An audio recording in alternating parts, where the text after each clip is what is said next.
Border Security Report. My name is Neil Walker, the Assistant Editor of the magazine and Director of the World Border Security Congress.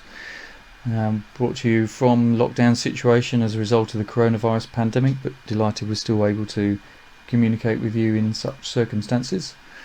Border Security Report is a bi-monthly magazine with all the news and information and articles related to border security and management, and you can apply for your free bi-monthly copy and log on the website www.border-security-report.com to subscribe and also obtain the latest news and information.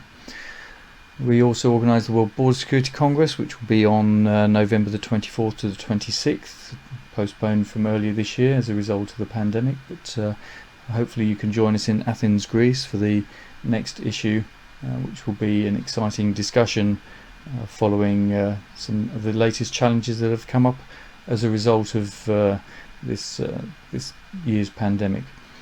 Also worldbordersecurity.net, which is the online portal for border agencies to access information.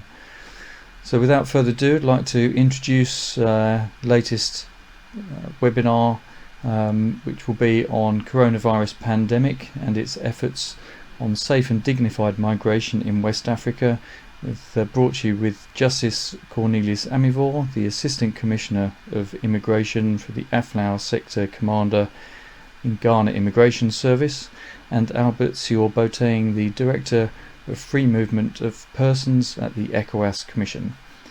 Justice, over to you.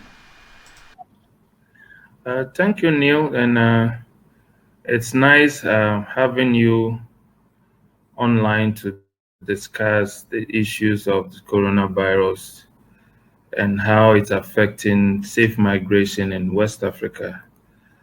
As you are all aware, Africa's population is fast growing in the world, and it is expected that population of Africa would grow over 1.8 billion by the year 2035. That's roughly it's about 50% increase over the next decades. And West Africa would say is percentually a large share of children and young adults between the ages of 15 to 29, and who are burdened with financial issues, and that comes with certain social risks. So the governments of West Africa have been faced with some huge public expenditures for healthcare, education, and basic services. In addition, they need to invest in skills development for these young adults and create jobs for them. Other than that, they might be lured into certain activities, social activities that might not be good for their youthful age. Moreover, the youthful populations also signify an increase in a risk of social instability and the tendency to migrate. And this had also been one of the issues that have led to most of this youth migrating to seek for greener pastures.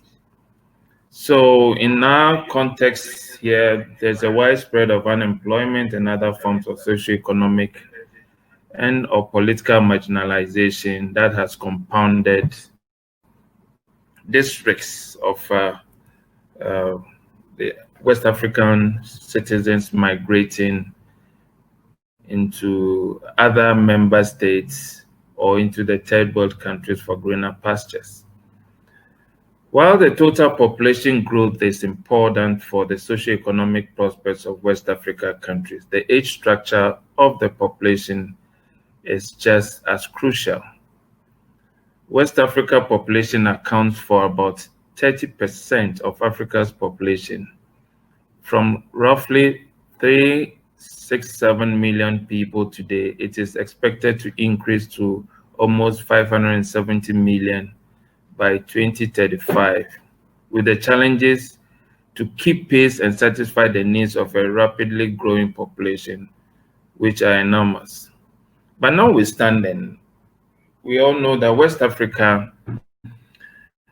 is the most mobile region, where intra-regional migration represents a large part of its cross-border movements and has been widely recognized as key to the region's economic growth and stability.